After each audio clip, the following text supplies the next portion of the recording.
Halo sahabat semuanya, bertemu kembali di channel Sains Edu Air Varian. Bagi kalian yang baru bergabung, jangan lupa klik like and subscribe. Serta jangan lupa klik tombol loncengnya agar kalian dapat update video terbarunya. Assalamualaikum warahmatullahi wabarakatuh. Halo sahabat semuanya, apa kabarnya hari ini? Semoga selalu sehat ya. Masih ingat kan di video sebelumnya kalian sudah belajar tentang sistem reproduksi pada laki-laki mulai dari organnya, hormonnya, serta proses pembentukan spermanya. Nah, sekarang kita akan belajar tentang sistem reproduksi pada wanita ya, dengan topiknya adalah tentang struktur organ dan fungsinya. Nah, organ reproduksi pada wanita jika tampak dari depan dan samping secara 3 dimensi adalah seperti ini.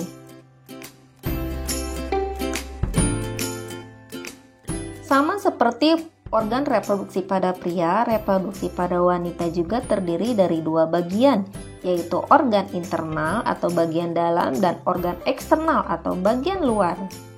Berdasarkan gambar penampang ini, organ reproduksi pada wanita dimulai dari paling luar, ini, kemudian ke bagian internal,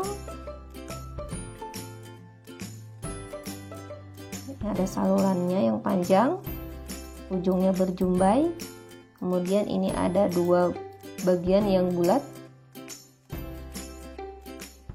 Nah, ini adalah organ reproduksi pada wanita, sedangkan ini adalah kantung kemih dan ini adalah organ yang berhubungan dengan saluran pencernaan. Nah, organ internal pada reproduksi wanita terdiri dari ovarium, oviduct, uterus, cervix, dan vagina, sedangkan organ eksternal terdiri dari vulva yang dilindungi oleh labium. Kita bahas satu persatu mulai dari organ eksternal atau luar. Yang pertama adalah vulva. Vulva merupakan celah paling luar dari alat reproduksi wanita yang dibatasi oleh sepasang bibir yaitu kanan dan kiri. Kedua bibir ini disebut dengan labium. Labium memiliki fungsi untuk melindungi bagian eksternal lainnya seperti lubang vagina. Labium ini terdiri dari labium mayor dan labium minor.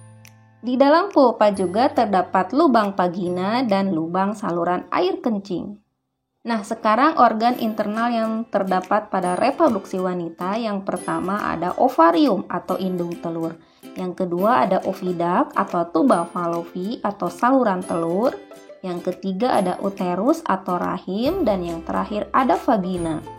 Nah, kita lihat secara lengkap yang tampak dari depan adalah dimulai dari oviduct atau tuba falopi atau saluran telur, ada ovarium, ada uterus atau rahim, dan vagina. Kita bahas satu persatu mulai dari ovarium atau indung telur. Ovarium ini berjumlah sepasang kanan dan kiri, berbentuk bulat, dan berfungsi sebagai penghasil sel telur atau ovum dan hormon reproduksi yaitu estrogen dan progesteron. Nah, proses pembentukan sel telur atau ovum akan dibahas di video selanjutnya ya, yaitu tentang oogenesis.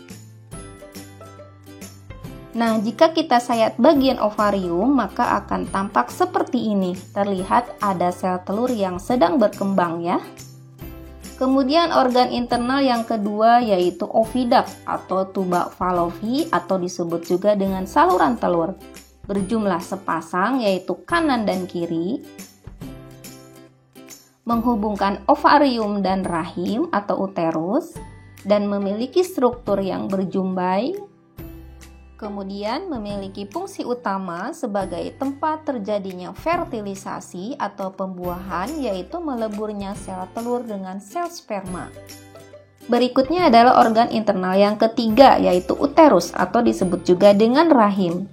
Memiliki bagian-bagian yang pertama adalah rongga rahim yang memiliki fungsi sebagai tempat berkembangnya embrio. Kemudian ada dinding rahim atau endometrium memiliki fungsi sebagai tempat implantasi atau menempelnya calon embrio pada saat kehamilan. Dan yang ketiga adalah leher rahim atau serviks yang memiliki fungsi untuk menghasilkan lendir atau mukus. Kemudian organ internal yang keempat yaitu vagina. Vagina ini memiliki fungsi sebagai alat kopulasi yaitu perkawinan, sebagai jalan keluarnya darah pada saat terjadi menstruasi, dan jalan keluarnya bayi saat dilahirkan. Nah sahabat, jika kalian menemukan soal seperti ini, yang termasuk organ eksternal pada reproduksi wanita adalah yang mana ya? Ya, jawabannya adalah vulva. Kenapa vagina tidak termasuk? Karena vagina termasuk ke dalam organ internal. Berikutnya, jika ada gambar seperti ini dan yang ditanyakan adalah ovarium, ditunjukkan dengan nomor berapa ya? Ya, benar, yaitu nomor 2. Sedangkan nomor 1 itu adalah ovida, nomor 3 adalah leher rahim, dan nomor 4 adalah vagina. Berikutnya, yang ditanyakan adalah peristiwa fertilisasi atau pembuahan terjadi di dalam organ yang ditunjukkan oleh nomor berapa? Ya, jawabannya adalah nomor 1. Peristiwa fertilisasi atau pembuahan itu terjadi di oviduct atau tuba Fallopi atau saluran telur. Sedangkan nomor 2 adalah ovarium, yaitu tempat dihasilkannya sel telur. Yang ketiga adalah serviks atau leher rahim, tempat dihasilkannya lendir atau mukus. Dan yang keempat adalah vagina, jalan keluarnya darah pada saat terjadi menstruasi. Jadi jawabannya adalah nomor 1. Kemudian bagian yang berfungsi sebagai tempat berkembangnya embrio adalah nomor berapa?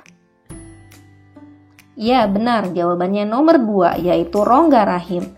Sedangkan nomor 1 adalah tuba Fallopi, nomor 3 adalah dinding rahim, dan yang keempat adalah vagina. Kemudian tempat menempelnya embrio saat terjadi awal kehamilan di bagian organ yang mana ya? Ya benar, jawabannya di nomor 3 yaitu di dinding rahim. Sedangkan nomor 2 adalah tempat berkembangnya embrio, nomor 1 tempat terjadinya fertilisasi, dan nomor 4 tempat keluarnya darah saat terjadi mens atau jalan keluarnya bayi saat dilahirkan. Nah baik, dapat kita ulas kembali. Yang termasuk organ eksternal adalah vulva. Vulva dijaga oleh bibir yang disebut dengan labium. Labium terdiri dari labium mayor dan labium minor. Kemudian di vulva juga terdapat saluran air kencing, ada lubang vagina, dan juga ada klitoris. Kemudian organ internal terdiri dari ovarium, oviduct, uterus dengan bagian-bagiannya, dan yang terakhir adalah vagina. Dan fungsi secara lengkap dapat kita lihat di tabel berikut.